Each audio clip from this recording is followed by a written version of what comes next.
Yo les potes, bienvenue dans cette nouvelle vidéo. Nono est à mes côtés, salut Nono. Salut Sacha. Alors on va parler de l'actualité du jour, très clairement, à maintenant J-3, même J-2 de ces demi-finales de Coupe du Monde, Argentine, Croatie, France, Maroc. Ça risque d'être complètement incroyable. Qui ira en finale? Réponse mardi et mercredi. Mais avant ça, on va parler un petit peu de l'actualité équipe de France, l'actualité football, l'actualité Paris Saint-Germain, l'actualité Mercato. Le somme des Anglais, très clairement Nono, l'information est riche. On va commencer avec Didier Deschamps qui n'a pas encore décidé s'il allait rester ou non à la tête de l'équipe de France après la Coupe du Monde. Pour l'heure, il veut savourer et se concentrer sur la compétition. Pour rappel, son contrat actuel expire le 31 décembre prochain. C'est une information Fabrice Hawkins en Angleterre. Mais le Parisien nous annonçait hier soir après le match que quoi qu'il en soit, Deschamps continuerait jusqu'en 2024 avec l'Euro en ligne de mire. Pour rappel, Deschamps a déjà gagné la Coupe du Monde avec la France en 2018, finale en 2016 contre les Portugais. Donc il va absolument gagner l'Euro avec l'équipe de France. L'objectif a été atteint des demi. Qui croire, Nono? Le Parisien qui dit qu'il va, quoi qu'il en soit, aller jusqu'en 2024, ou Fabrice Hawkins qui nous dit qu'il va attendre un petit peu avant de se décider, sachant que Noël Le Graët a déjà confirmé qu'il resterait. C'est Deschamps qui a la main, comme il l'a dit lui-même. Je vais aller côté parisien, voilà. Deschamps a atteint les objectifs, il est arrivé déjà en demi, il peut encore aller plus loin, finale, ou gagner encore une fois la Coupe du Monde. Donc qu'est-ce qui lui restera comme objectif? Il ne repartira pas dans un club. L'objectif qui lui restera, c'est de gagner l'Euro, la seule compétition qu'il n'a pas gagnée avec l'équipe nationale. Alors pour toi, honnêtement, admettons qu'il y ait une élimination en demi, ou qu'il perde la finale, quoi qu'il en soit, il continuera. Ça ne changera rien. Il continuera. Il continue à une condition, que Le Graët reste président de la fédération. Ça, réponse dans maintenant plusieurs semaines. En tout cas, est-ce que la France battra le Maroc? La France est archi favorite, on va pas se mentir, Nono. Normalement, ça devrait passer, même si cette équipe marocaine nous surprend de match en match. Elle a battu le Canada, elle a battu la Belgique, elle a battu l'Espagne, elle a battu le Portugal. Ils ont pris seulement un but pendant cette Coupe du Monde. Et encore, ce but était un CSC contre son camp, avec une défense totalement incroyable. Honnêtement pour toi, est-ce que la France va passer tranquillement? Est-ce que la France va passer petitement? Ou est-ce que le Maroc peut faire la surprise? Eh bien Sacha, je vais peut-être te surprendre. Je vais peut-être mettre une petite pièce sur le Maroc. D'ailleurs, Didier Deschamps se méfie du Maroc. Et je vais te dire pourquoi. Une petite pièce sur le Maroc, parce que tu as vu les cadors qu'ils ont battus, et il n'y a rien à dire, victoire méritée. Bon, on va encore dire, Nono, il est jamais content. L'équipe de France a eu du mal contre tout le monde. L'équipe de France a battu l'Angleterre. Mais pour moi, l'équipe dominatrice qui méritait de gagner, c'était l'Angleterre. Content que les Français ont gagné, mais là, on parle football. Au niveau football, l'Angleterre était au-dessus. Donc, une petite pièce sur le Maroc pour moi. Alors moi, je pense que la France passera, mais par la plus petite démarche, c'est-à-dire un petit 1-0 un petit peu pourri, on va dire. Un petit peu, là, il faut voir si la chatte à Deschamps continue, parce que pour moi, ils n'ont pas de marge. Alors Nono, quelque chose qui fait polémique, on en parlera en fin de vidéo, parce que la pression médiatique est incroyable et peut faire n'importe quoi à un joueur. Pas n'importe quoi, mais faire des choses à un joueur pour qu'il soit tranquille, très clairement. Mais on va parler d'abord des Anglais, du somme anglais, très clairement. Plusieurs joueurs se sont plaints, surtout le somme fou de Rice, très clairement, qui s'est plaint après le match en disant « Nous ne nous sentions pas forcément trop confiants, mais tout de même pendant le match, suffisamment pour penser passer et battre cette équipe de France. À part leurs 2 buts, je ne me souviens pas de les avoir vus être créatifs ou dangereux. On a plutôt mieux joué qu'eux. À mon avis, la meilleure équipe a perdu ce soir et cela prouve notre niveau. Honnêtement, Nono, bon, on va pas se mentir, je sais que tu vas être d'accord avec lui très clairement. Ils font tout ça, On a vu que le Portugal se plaint, on a vu que le Brésil s'est plaint, on a vu que l'Espagne s'est plaint sur le jeu des Marocains. C'est toujours comme ça. Courtois en 2010, pareil. D'ailleurs, Courtois ne s'est toujours pas remis, très clairement. Nono, quand est-ce qu'on va arrêter de se plaindre après les matchs? Et quand est-ce qu'on va avoir un joueur, parce que je connais pas ce joueur-là, je ne l'ai jamais vu, Quand est-ce qu'on va avoir un joueur après un match, même s'il a dominé de la première à la 90e, même s'il méritait de gagner, en disant peut-être c'est de notre faute, on a eu beaucoup d'occasions, on s'est créé beaucoup d'occasions, malheureusement on les a pas mis au fond. Quand est-ce qu'on aura cette réaction-là? Et toujours des excuses. Mais Sacha, faut comprendre à un autre niveau. Ce matin, j'ai lu l'éditorial de Vincent Duluc. Bon, il te dit la même chose. La meilleure équipe a perdu. Bon, après, le même somme que les Belges. la meilleure équipe avait perdu aussi. Là, les Anglais perdent. Et ben bravo, monsieur Deschamps. Non, mais c'est pas ça la question, encore une fois. Qu'est-ce que ça va leur apporter à tous ces joueurs-là? Pépé de dire c'est la faute de l'arbitre, il était argentin, il voulait que machin. Que Courtois dise ils n'ont pas eu une occasion dans le match. Ça va te servir à quoi? T'es éliminé. Ah, mais ça sert à rien, on est Alors, d'accord. pourquoi ne pas dire genre on a eu des occasions, on aurait dû les mettre au fond, c'est notre faute, on n'a pas été efficace, plutôt que de dire oh ils ont pas bien joué, ils ont joué à 14 derrière, ça sert à rien. Quand est-ce qu'on aura ce niveau-là? Eh ben comme tu as dit, c'est ce qu'on appelle le seum. C'est ce qu'on appelle Mais le est-ce qu'on seum. aura un jour quelqu'un qui réactionnera comme ça? Alors ça, j'en sais rien. Moi je pense pas. Moi non plus. Voilà. Pourquoi ne pas dire Harry Kane a eu la possibilité de revenir, il a raté son penalty. D'ailleurs Harry Kane en a parlé, mais voilà, c'est toujours des excuses. Un coup c'est l'arbitrage, un coup c'est les joueurs qui n'ont pas joué leur jeu. Mais ils ne parlent pas de leur occasion, toutes ces équipes-là, qu'ils ont raté très clairement, qu'ils auraient pu en mettre 2 ou 3 ou 4 s'ils avaient été plus efficaces devant le but, que Southgate a fait des mauvais choix en laissant Rashford et Grealish sur le banc. C'est toujours la même chose, très clairement. Vous pouvez avoir ce discours-là Voilà, aussi. c'est toujours la même chose, mais jamais ils le feront parce que c'est toujours la faute des autres. L'herbe est toujours plus verte ailleurs. Alors Harry Kane sort du silence après son penalty raté. Il aurait pu entrer dans l'histoire hier, mais le football en a décidé autrement. Pourtant, très bon match de la part de Harry Kane. Alors sur son penalty, entièrement dégoûté, nous avons tout donné et tout s'est joué sur un petit détail dont je suis responsable. Merci monsieur Harry Kane. On ne peut pas s'en cacher, ça fait mal et il faudra du temps pour s'en remettre, mais ça fait partie du sport. Maintenant il s'agit d'utiliser cette expérience pour être plus fort mentalement et physiquement pour le prochain défi.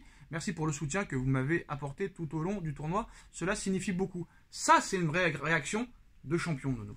Ah ben là on est d'accord, là on est entièrement d'accord. Voilà la différence. Mais je vais pousser un petit coup de gueule auprès du sélectionneur anglais. Comment tu arrives à faire tirer le deuxième penalty à Kane? Ils se connaissent par cœur les deux, ça fait 9 ans qu'ils sont ensemble. Déjà c'est un miracle qui marque le premier. Eh ben non, fais tirer par quelqu'un d'autre, il y a quand même des joueurs dans ta sélection. Non, le plus grave, Nono, le plus grave c'est de lécher Rashford et Grealish sur le banc, alors que Saka n'a pas été vraiment impressionnant sur les huitièmes ni en poule. Et puis faire rentrer en plus Sterling hors de forme avec ce qui lui est arrivé le pauvre. Oh non, mais... Et Grealish à la 95e minute. Il y a des moments, ouais. C'est soi-disant grand spécialiste du ballon, voilà. Je me pose des Grealish questions. qui est titulaire à City sous les ordres de Pep Guardiola, qui est censé être le meilleur entraîneur du monde, il te fait rentrer Grealish à la 105e. Comme dire... Voilà, Sterling n'était pas en état de jouer, voilà. Il n'était pas en état de jouer mentalement. Nono, comme tu dirais Nono, à 3 minutes de la fin, moi je rentre même pas. Ah ouais, attends, il a subi un carjacking, le mec chez lui, sa femme dedans et tout, il n'était pas en état moral de jouer. Alors Nono, depuis maintenant la victoire contre la Pologne, il y a un harcèlement de la part des médias, des supporters français envers Benzema qui ne parlait pas par rapport à la qualification de l'équipe de France depuis la victoire contre la Pologne et surtout depuis la victoire contre l'Angleterre hier. Pas de prise de parole de Benzema, pas de félicitations, c'est une honte, c'est un scandale, c'est honteux, ça se voit qu'il est énervé, ça se voit qu'il a le seum, ça se voit qu'il est jaloux. Et Benzema ne parlait pas jusqu'à il y a quelques minutes où Karim Benzema a envoyé un message de soutien à ses coéquipiers, très clairement, donc victime d'une blessure au quadriceps. À l'entraînement, quoi qu'il en soit, même si Benzema ne joue pas la moindre seconde, Benzema sera champion du monde si la France y va. Alors le petit message c'est « Allez les gars, encore 2 matchs, on y est presque, derrière vous, vamos, allez les bleus ». Il n'avait aucune intention d'envoyer ce message, et cette presse médiatique, cette presse de supportarisme qui ne pense qu'à Benzema au lieu de penser à la demi-finale, lui ont fait faire ce message. Je pense que c'est ses agents ou ses communicateurs qui ont dû lui demander de faire ça. Et pourquoi forcer un joueur à ne pas vouloir envoyer le message? Laissez-le faire ce qu'il veut. Ah bah c'est typiquement français. Il voyait que par Benzema, Benzema se blesse, Giroud plante, et ben on oublie Benzema, il n'y a plus que du Giroud. Voilà. Bon, on va pas revenir là-dessus. Faut pas oublier que Benzema est parti comme un voleur, le pauvre. Pas un mot, rien. Moi je pense qu'il aurait pu rester au moins jusqu'au demi. Il aurait pu rester. Il aurait pu être établi peut-être demi au final. Regarde, Mendes et Danilo, ils sont rentrés déjà au camp des loges. D'accord, mais laisse-le dans le groupe. Laisse-le dans le groupe. Tu pouvais le laisser dans le groupe. Ça sert à quoi? Pourquoi faire? Bon, bah Deschamps n'aime pas les soucis, je reconnais que... Ouais, pourquoi faire? Pereira et Mendes, ils sont repartis au PSG. Toi, tu penses pas qu'il aurait pu être établi pour les demi? Moi, je pense qu'il aurait pu être établi. Mais, voilà. mais je pense que ça a arrangé tout le monde, comme a dit les médias. Ça a arrangé tout le monde que Benzema s'en aille. Ils l'ont dit direct. Le lendemain que Benzema est reparti à Madrid, ils ont dit que presque tout le monde était content. Alors peut-être que c'est une rumeur, peut-être que c'est vrai. Mais c'est un discours que j'ai entendu 100 fois. Avec Benzema, tu gagnes pas. Avec Giroud, tu gagnes. Quoi qu'il en soit, la France n'a jamais rien fait avec Benzema à part la Coupe des Nations qui ne compte pas, que personne ne connaît les règles. Voilà. Coupe du Monde 2014, quart de finale. 2012, Euro, quart de finale. Coupe du Euro 2021, huitième de finale. Et force est de constater que c'est triste parce que Benzema est un joueur fantastique. Ballon d'or 2022, dernier ballon d'or. Mais la France n'a jamais eu besoin de Benzema. La preuve encore aujourd'hui, Nono. Eh ben moi j'ai entendu des gens me dire, oui, avec Giroud tu la gagnes, avec Benzema tu la gagnais pas. La preuve. La preuve. Mais c'est pas ça ma question. Comment ça se fait que Benzema ait cédé à la pression? S'il n'avait pas envie d'envoyer de message, il avait le droit. Eh ben je pense que ça doit y aller à tout va dans les réseaux sociaux. Il doit recevoir des insultes à tout va, tu crois? Je sais pas si c'est des insultes, mais ça doit y aller à tout va, à tout va. Bon, alors les autres infos, hein, bon, on a vu Cristiano Ronaldo en pleurs, cette image, une réaction, Nono? Triste fin pour Ronaldo, triste fin dans le sens... quand même c'est dur, le mec ils le mettent remplaçant avec la sélection nationale. Bon, alors, chacun son idée. Qu'est-ce que tu penses des propos de Neymar, qui ne sont pas vraiment une bonne nouvelle pour le Paris Saint-Germain, hein, qui est apparemment, c'est lui-même qui le dit, hein, en pleine dépression, que ça va être très dur de s'en remettre, qu'il va falloir beaucoup de temps pour redresser la tête. Très clairement, est-ce que c'est une très mauvaise nouvelle pour le Paris Saint-Germain? Ça, je l'ai annoncé il y a bien longtemps. Les abonnés qui nous suivent doivent le savoir. J'avais annoncé Neymar ne la gagne pas. Attention, attention la suite avec le PSG. Alors Neymar nous dit « Je suis psychologiquement détruit. C'est certainement la défaite qui m'a fait le plus de mal dans ma vie. Malheureusement, ça n'a pas marché. Ça va faire mal pendant très longtemps. » Là, j'ai l'impression qu'il a perdu un être cher. Là, il a perdu grave. Et moi, je vais te dire, va le motiver pour un PSG Angers, va le motiver pour un PSG je sais pas qui. Ouh. Attention la suite avec Neymar. Attention. Alors la sœur de Neymar, hein, qui est presque sa femme, hein, on va pas se mentir, a réagi aussi. Je voulais te tenir dans mes bras et être capable de faire disparaître toute la douleur. Bon, on va pas commencer à faire du Shakespeare, mais voilà. Bon, très clairement, il y a l'anniversaire qui approche de sa sœur. Il y a son anniversaire à lui dans 2 mois. J'ai l'impression que c'est chaud. J'ai pas confiance. Je ne le sens pas l'histoire. Je dis la vérité, Nono, je la sens pas l'histoire. Je pense qu'il va traîner des pieds. Soit il se remobilise et il y a une Ligue des Champions à aller chercher. Soit son grand ami Léo va le consoler et essayer de lui parler, même si j'y crois pas trop parce que Messi ne s'est jamais mêlé des affaires des autres, très clairement. Et un Mbappé peut-être qui va revenir champion du monde, ça va encore amener peut-être encore plus de jalousie. 24 ans, déjà 2 Coupes du Monde, c'est chaud. Hein. Là, je pense que mentalement, il est très atteint. Hein. Très atteint. Oui, et donc c'est quoi pour la suite des événements? Qu'est-ce qu'il y a à la suite des événements, ça va être très simple. Hein. Soit il se remet dans le droit chemin, ou soit il continue à lui chercher un autre club. Voilà. Oui, mais non. Qui c'est qui va payer 30 millions d'euros la saison? Le PSG le supportera 5 ans.